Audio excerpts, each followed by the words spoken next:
we do have to talk about, of course, the Bills game against the Chiefs. I want to start with the Bills offense against the Chiefs defense, where I do really like that Joe Brady was continuing to kind of lean on that heavy run game. James Cook was able to gash the Chiefs as you got to that kind of middle portion of the game. They certainly started off a little bit slow. You have a few just sick Josh Allen plays. Unfortunately, you end up with those last two plays where the Chiefs are kind of able to present you a pressure look and sort of force you into a screen. And then that last fourth down play where, I mean, it's such a tough look because you have a condensed receiver to Allen's right side, and that receiver has been blitzed like from that side, right? You have a shorter edge. It's a little bit easier to disguise as a cornerback. I think that the Ravens did it against them. I think the Chiefs did it against them the first time they played.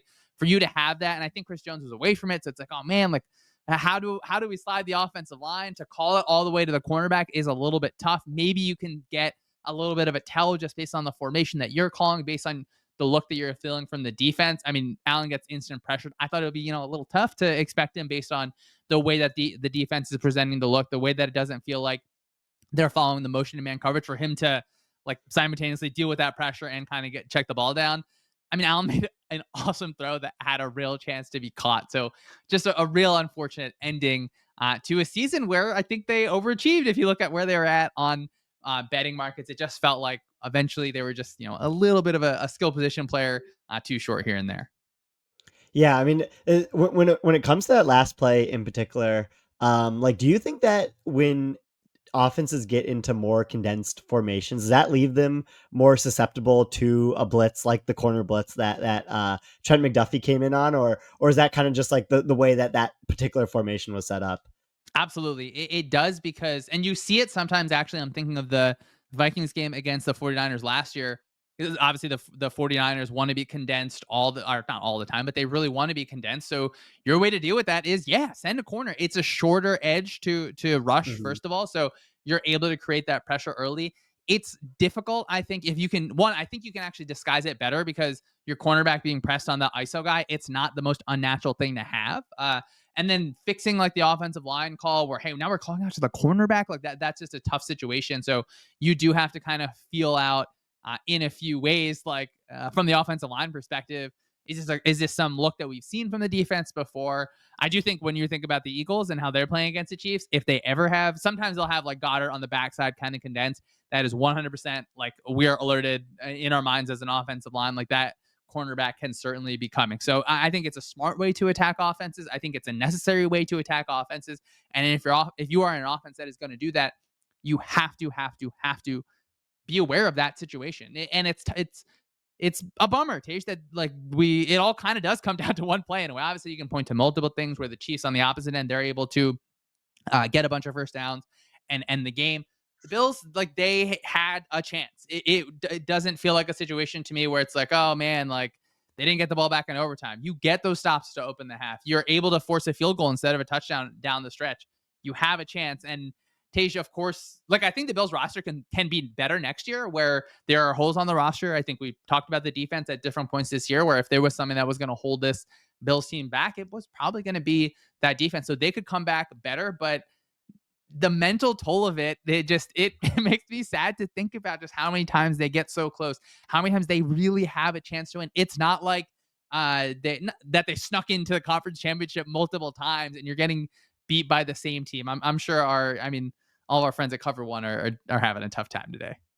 Yeah, for sure. I know. I do feel for this Bills team, Bills fans in general, because I've always really liked their fan base. Even when I went to the game this year, interacting with them. But like, yeah, I mean, I do agree with like so much of you said there. Like, I think next year is really going to be the year for the Bills to put together a pass catching group that they can feel more comfortable with in a game in Arrowhead, where they had that the past couple of years. When you have Diggs and Gabe Davis and some of the other players in their offense. This year they went into the season with a lot of question marks at in their pass catching group. We really liked Khalil Shakir, and he had a good game and a good season in general. But Amari Cooper didn't do a ton. When he was traded to the Bills, Keon Coleman still trying to figure things out as a rookie. Dalton Kincaid didn't get the target share that we needed. If it wasn't for Mac Hollins stepping up in this game,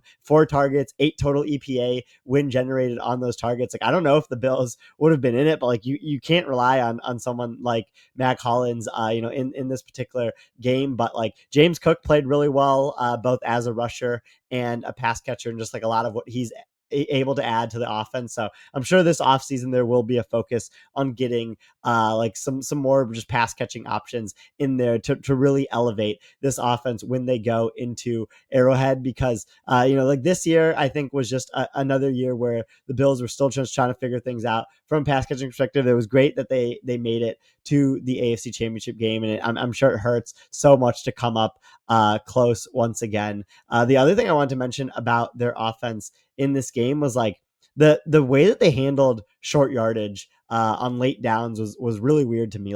It seemed like the Chiefs had their number on the tush push and their version of it. And I'm surprised they didn't do more Allen design rushes, especially out of shotgun, where he can just be running downhill and pick up the yard that way. So I went through and looked at all of them. So you have the first one in the first quarter, it's 3rd and 1, and Allen sneaks left guard for 2 yards to get the first down.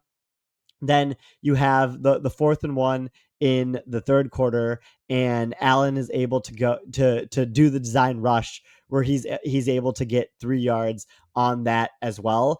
And that was a successful thing for me. And then you have another one where it doesn't work out, because the Chiefs really keyed in on the left guard. And you just have the one where Allen had to reach out the ball Superman style, where he almost fumbles it and is able to recover it in the pile. I was just surprised that Joe Brady didn't want to do more Allen design runs out of shotgun because of how successful that first one was and how keyed in the Chiefs defense seemed at stopping their version of the tush push. That's going to be something really to monitor in the Super Bowl, where, for the Bills and really for the Eagles too, the Eagles are almost always going over the kind of left side of the offensive line. So I do think, if the defense can continue to prepare for that and they understand it, there's going to be times where the defense is able to win. I mean, we saw it for the Commanders where you have Frankie Louvu doing the Superman. And then, the Eagles were smart, I think, in drawing some of those offsides. So that's going to be something that Philadelphia really has to, Tej, I'm going to be watching push sneak snaps, because it's all right, well, did Kansas City do anything different? Was it something with Buffalo's offensive line? Was it Allen? Did he actually get a first down? No, that's not for me to say. And for you to look at. Tej, I did want to ask you, there were 2 situations where the Bills went for 2-point tries and did not get it, because, both the Bills and the Chiefs scored 4 touchdowns and kicked 1 field goal. Though the Chiefs win by 3 points. There was a situation, it was end of second quarter, where they're down 21-16. They try to go for 2 to make it 21-18. Then at the close to the end of the third quarter, they were up 22-21. So both situations where they want to make it 3 in one direction or the other. I don't know if you had a problem with either of those, if you feel like, hey, maybe that's too early, or it's just, Tej, actually, even aside from that, I feel like if a team just went for 2 every time, we'd probably be like, yeah, I'm fine with that. I don't really care. Just keep on doing that. We want to see more points anyway. But I don't know if those in particular, they stood out in one direction as the other as being. And Tej, I think one of those 2-point conversions was from the 1-yard line. So that's, of course, a different situation. What were your kind of overall thoughts on how they approached those 2-point go situations? Yeah, so the first one being from the 1-yard line, that's almost always a go for me, unless there's some sort of outside circumstance that doesn't want to make you go for it, just because the probability really increases from the normal 2-point line to the 1-yard line in terms of just the chance of actually converting it. So was totally fine with that one. The second one, where after they had scored their touchdown, they were up 3. It was third quarter. There was 2:56 left. I thought that was a toss-up decision. You really could go either way with it. I do like the aggressiveness to try to go up 3 and try to get those points there. It doesn't end up working out for them, and they still had some chances later in the game. But yeah, both of those were big, and Kansas City making their 2-point conversion and Buffalo missing both of theirs was a pretty big difference in this game in terms of just like how the fourth quarter played out with respect to like the situations that the teams were put in, but also just the total points on the board, obviously.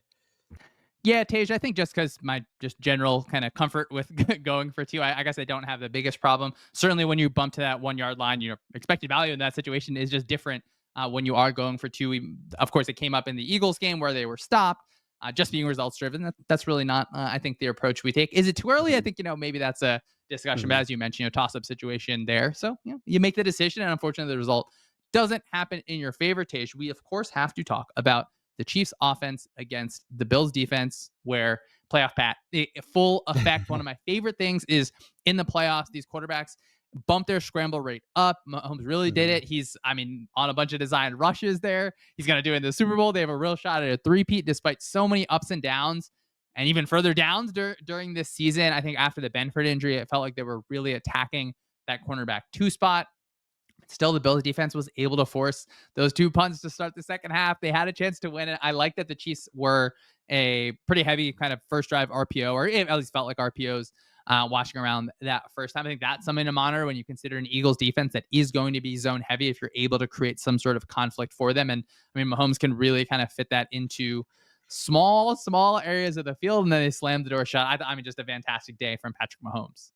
Yeah, I totally agree. And the really funny thing is we did all this prep for this game. We talked about Hollywood Brown, Xavier Worthy, Travis Kelsey, DeAndre Hopkins, the running backs, some of the other tight ends that they have, and then like Juju Smith-Schuster comes through big for the Chiefs in this game. 3.4 total EPA win targeted. Xavier Worthy was the star of the day for the Chiefs skill position players, where he was targeted 7 times. 6 of those were successful targets, 9.8 EPA. And I just really like seeing Worthy with Hollywood Brown also out there. Like, I really think that Brown being able to join the Chiefs at the end of the season, has really just let Xavier Worthy get open more often, and it really has let his skill set be used where, as long as he's not facing press coverage, as long as he's able to run off the line of scrimmage, because of how quick he is, because of how he's really improved his route running, we really saw that be put together in this game. And that created a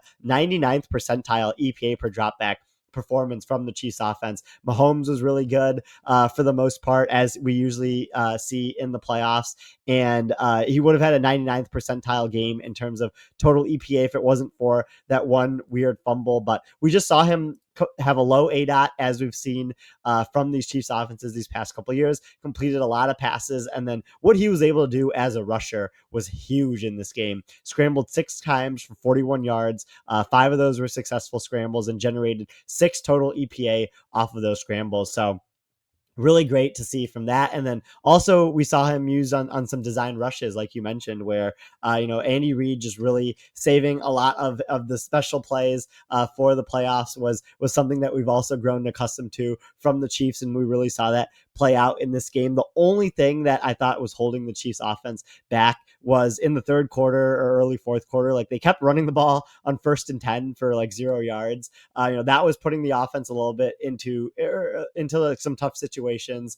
They had the 2 punts to start the second half, but once they started passing again on first down, they were basically able to do whatever they wanted on offense. And I really like how you brought up like the Christian Benford injury was huge in this game, because it really put Kaiir Elam out there as the weak link. He was being targeted a lot, drew a couple penalties, and the Chiefs were able to score off of that as well. I'm excited to talk to Xavier Worthy just in New Orleans, just about kind of his growth and kind of where he's at. I do like just seeing him having a positive game, where there's been times this season where it's like, this guy is the fastest person that has ever existed. There's been times this season where you worry about just what his, where he's at in terms of a technical aspect. He's in his first season, right? It's obviously you've had played a full year. So I think for him to be kind of continuing to rise, continuing to knock out some of those details at this point is really nice. It's hard not to appreciate Patrick Mahomes. Like, it really Mhm. is. Where I think I saw right for games that are like 0.5 EPA per play or more, which is like the high end. I think he has had like 7, and the next highest have been like 3. Like, he really, really does turn it on. We've talked about the design runs and the scrambles a bunch here, and I think that's really important. That's going to be a really big thing for that game against the Eagles. So we're not going to have a second show this week. I'm going to be at the Senior Bowl this week, where Quinyon Mitchell was dominating at this time last year. Instead, we're going to have our Super Bowl preview next week, probably in your feed on Tuesday. I assume we'll record it on Saturday.